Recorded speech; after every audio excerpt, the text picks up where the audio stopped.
Northern Europe in the 13th century was full of dangers. Constant quarrels between feudal lords, unstable borders, and poor roads that made travel extremely risky. Yet, the North Sea and the Baltic Sea bustled with lively trade. Ships laden with all kinds of goods sailed between the many ports of cities. At the center of this vibrant activity stood a unique commercial organization that controlled a significant share of Northern European trade, the Hanseatic League.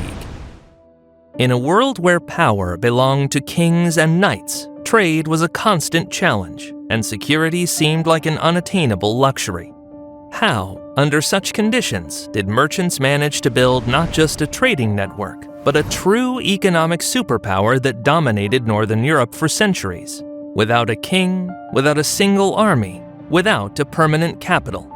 This is the remarkable story of the Hanseatic League, a unique alliance of cities that defied traditional authority and forever changed European trade and politics. Prepare to discover how merchants could influence monarchs and why, despite its might, the Hanza eventually disappeared from the map of history.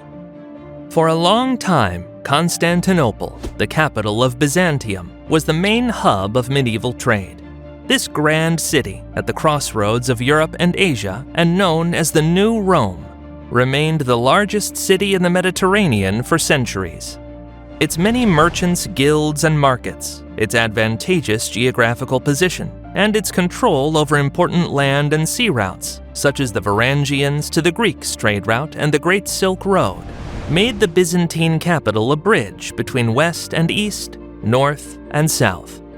Eventually, due to the Crusades and internal crisis, the Byzantine Empire began to decline. The initiative in trade passed to the Italian city-states, the most powerful of which were Venice and Genoa.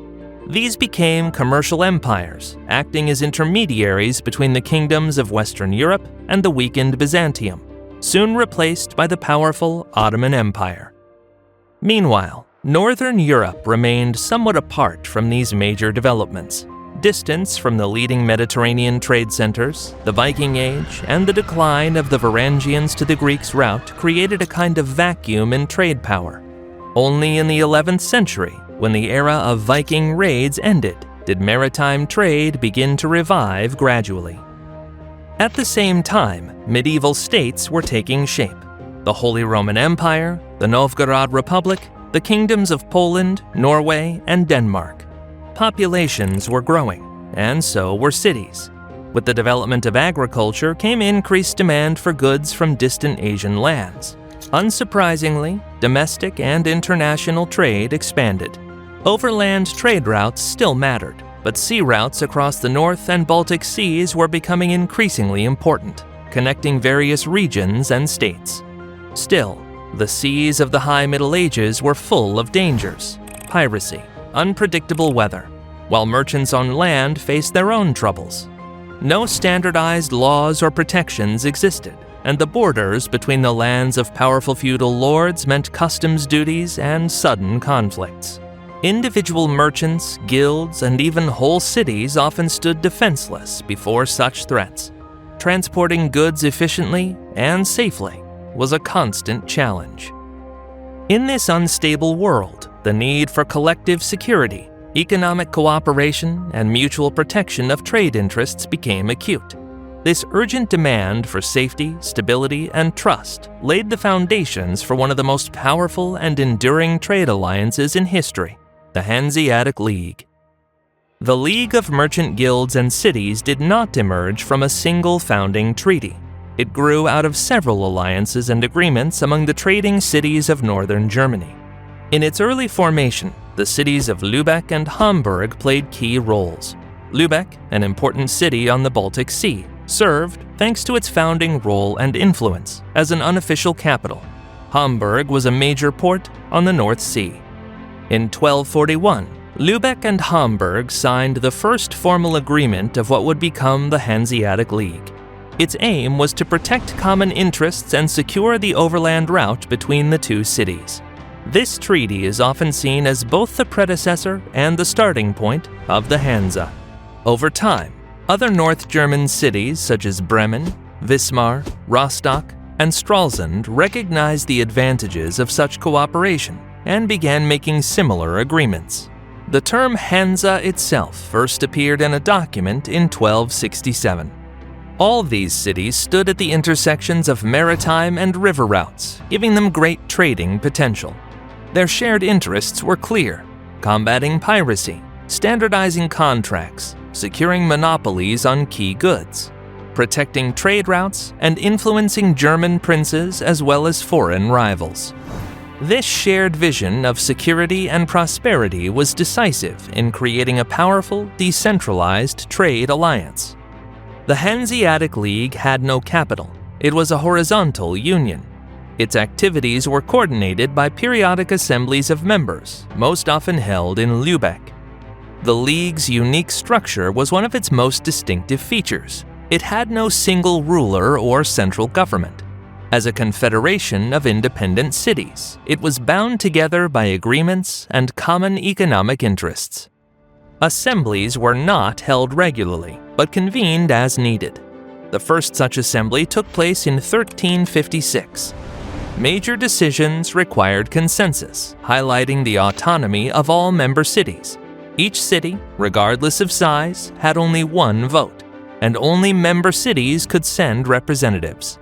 Some cities had full membership. Others, such as Dutch and Swedish towns, held only informal associate status.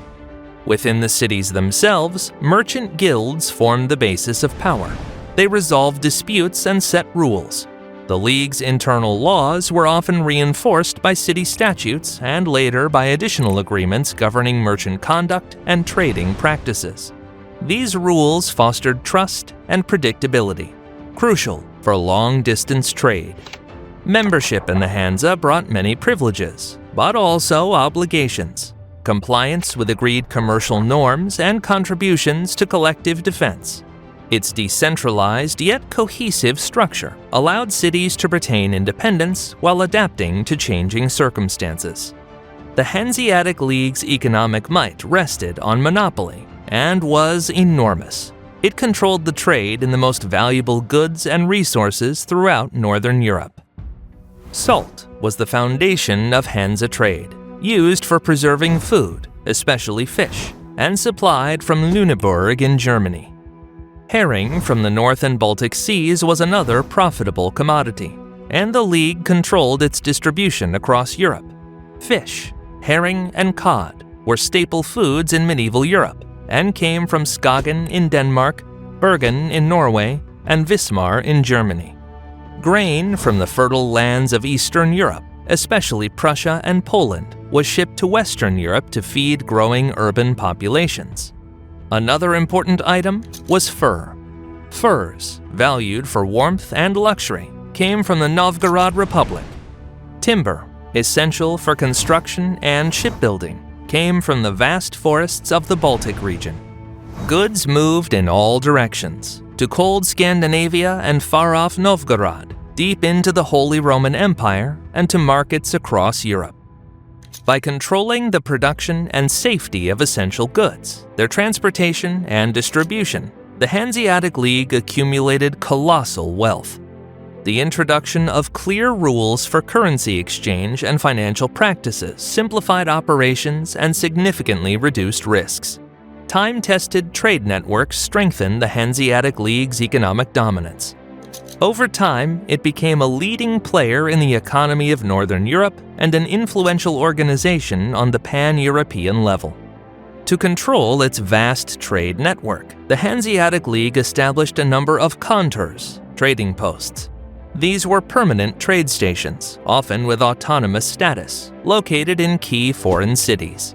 The Kontors were self-governing communities of Hanseatic merchants who possessed exclusive rights and operated under special laws. There were 4 main Kontors.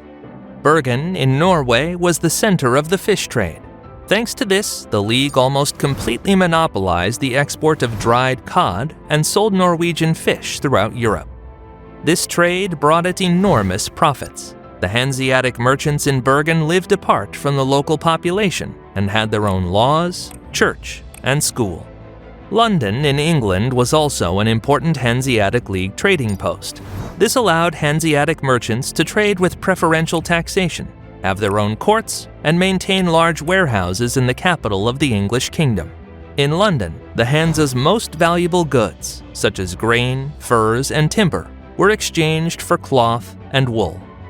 The city of Bruges in western Flanders was the most important intermediary, and a kind of gateway connecting the Hanseatic League with Western Europe and the key markets of the English and French kingdoms. In addition, Bruges held the status of a leading financial center, which facilitated Hanseatic trade with Mediterranean markets and ensured access to profitable goods such as luxury items. The easternmost trading post was Novgorod. Hanseatic merchants brought metals, cloth, and wine there, and returned with furs, honey, and wax. All these trading posts were not merely business hubs. They became genuine diplomatic tools that allowed the Hanseatic League to influence foreign rulers and protect its own interests in distant lands. The Kontors clearly demonstrated the Hanza's considerable ambitions and organizational capabilities, as it sought to control every trade and supply chain in Northern Europe. Among other things, these Kontors served merchants as embassies, provided military protection, and even offered political asylum. The Hanza was not only a merchants' alliance and was not limited to economic interests alone. It was a true political force. When its interests were threatened, it did not hesitate to forge alliances and peace treaties, impose blockades, and even start wars. The clearest example of the Hanza's political power was a series of wars in the 14th century against the Kingdom of Denmark, particularly the decisive conflict that broke out in 1361.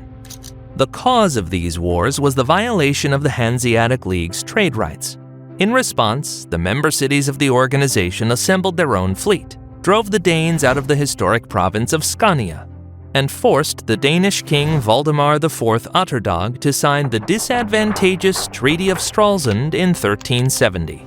This peace treaty ended the war and became a true triumph for the Hanseatic League. The merchants not only regained their former trading privileges, but even gained new ones. They obtained control over the fortresses in Scania and influence over the herring market for a full 15 years. But that was not all. The Hanseatic League secured the right to vote and the ability to intervene in the election of local kings, clearly demonstrating its influence over power in Northern Europe. It was a rare case where an alliance of merchant guilds and market towns dictated terms to a European monarch. In the following century, the Hanza again went to war with Denmark, which at the time was part of the Kalmar Union together with its allies, the kingdoms of Norway and Sweden. The war began in 1426, caused by a new trade conflict. King Eric of Pomerania, ruler of all three Scandinavian states, opened Baltic Sea trade routes to Dutch ships and imposed a new customs duty on all foreign vessels, including those of the Hanza. Several Hanseatic member cities, namely Hamburg, Lübeck, Wismar, Stralsund, Rostock, and Lüneburg, refused to accept such treatment. They declared war on the Kalmar Union and blockaded Scandinavian ports. This war ended in 1435 and marked yet another victory for the Hanza. The member cities not only freed themselves from the customs duties, but also obtained additional privileges. Their ally, Count Adolf VIII of Holstein, received the Danish Duchy of Schleswig. The Hanseatic League also temporarily seized the fortress of Helsingborg, which hindered Dutch ships from freely sailing in the Baltic Sea. Shortly after the defeat in the war, Eric of Pomerania lost his throne and was succeeded by Christopher of Bavaria. The Hanseatic League was a powerful player on the diplomatic stage. It concluded agreements with rulers and states, consistently defended the rights and privileges of its merchants, provided them with legal protection, secured maritime routes, and controlled taxation. The collective strength and joint efforts of its member cities often exceeded the power of individual states. This allowed the Hanza to dictate its own terms to them and sign favorable treaties. This political instrument was extremely important. enabling the League to preserve its trade monopolies and control an enormous trading network. The economic and political power of the Hanseatic League also influenced the culture of Northern Europe. Trading posts and communities of German merchants helped spread the Middle Low German language. Under the influence of the Hanza, it gained the status of a lingua franca in the north. It was used in trade and document circulation. German also played a significant role in commercial operations in the regions of the North and Baltic Seas, even influencing local languages and dialects. Hanseatic cities were distinguished by their unique architectural style: Gothic buildings of red brick, majestic churches, and town halls. Thanks to the Hanza's influence, the architectural style of brick Gothic spread from Scandinavia to the eastern shores of the Baltic Sea. It also left a significant architectural heritage in cities such as Lübeck, Tallinn, and Vilnius. The legal traditions of the Hanza also affected Northern Europe. The so-called Lübeck Law became a model and left a noticeable mark on the legal systems of many regions and cities, including Riga and Krakow. It formed the basis for municipal self-government, trade agreements, and contributed to the development and unification of law not only in Northern Europe, but also in the Holy Roman Empire. Thus, the Hanseatic League was also a powerful agent of cultural influence. It shaped the architecture of European capitals, the linguistic features of regions, and the legal framework in Northern Europe. This organization did not merely sustain itself financially. It also built urban civilization. The Hanza established the power of merchants in opposition to the secular and religious authorities of the Middle Ages. At its peak in the 15th century, the Hanseatic League included more than 200 cities. Nevertheless, despite the striking success of this organization, by the end of that same century, its decline had begun. There were several reasons for this. First of all, the age of great geographical discoveries radically changed global trade and opened new sea routes. The traditional trade networks of the Old World in the Mediterranean, North, and Baltic Seas lost their importance. In their place appeared new routes leading to the New World across the Atlantic Ocean and to India along the African coast. The change in trade routes led to the Atlantic ports of Spain and Portugal, England, and the Netherlands displacing the cities of the Hanseatic League. Lisbon, Seville, and Antwerp played a key role at the time and became Europe's leading trade centers. The Hanza's position was also shaken by the rise of national states. In the Middle Ages, when feudal fragmentation dominated, the Hanseatic League skillfully took advantage of the weakness of central authority in many European countries. However, the centralization and consolidation of national states changed the rules of the game. Now, the rulers of Scandinavia, England, and Eastern Europe could challenge the merchants' dominance. They wanted to develop their own national economies and build trading fleets, so they began to limit the influence of the once powerful organization and contest its privileges and monopolies. In addition to external problems, over time, the Hanza began to be torn apart by internal conflicts. The decentralized structure of the organization, which had once been an advantage, eventually became the League's weakness. The Hanseatic League lost control over its trading posts, and disputes between member cities became frequent. Some Hanseatic cities sought new opportunities outside the organization. As a result, their loyalty waned, and their collective strength disappeared. The last assembly of the Hanseatic League's member cities took place in 1669 in Lübeck. Although formally the Hanza still existed at that time, it had long since lost its power. Despite cooperation between some individual cities, by the end of the 17th century the organization had almost ceased to function as a single economic and political entity. The decline and disintegration of the Hanza marked the end of this powerful and unique supranational structure. Nevertheless, it left behind a great legacy and strongly influenced the formation of Northern Europe. For several centuries, the Hanza was the economic center of this region. It developed commerce and established trade routes that connected different peoples and cultures, fostering the growth of medieval cities. The Hanseatic League pioneered complex commercial practices, influenced international law, and ultimately clearly demonstrated the power of collective action by individual member cities. The influence of this merchant dominion is still visible in European architecture, in the spread of the German language, and in the very concept of a common market. The Hanza played a leading role in the financial prosperity and stability of Northern Europe. It also facilitated the exchange of many ideas, innovations, and, of course, goods. The Hanseatic League is a unique historical example of commercial cooperation. Imagine, without a single ruler or central authority, this union managed over several centuries of its existence to achieve economic dominance over a vast region. The Hanza greatly influenced Europe's political and cultural development, becoming a precursor to modern transnational corporations. Its history is a vivid testament to how people can effectively cooperate for mutual benefit.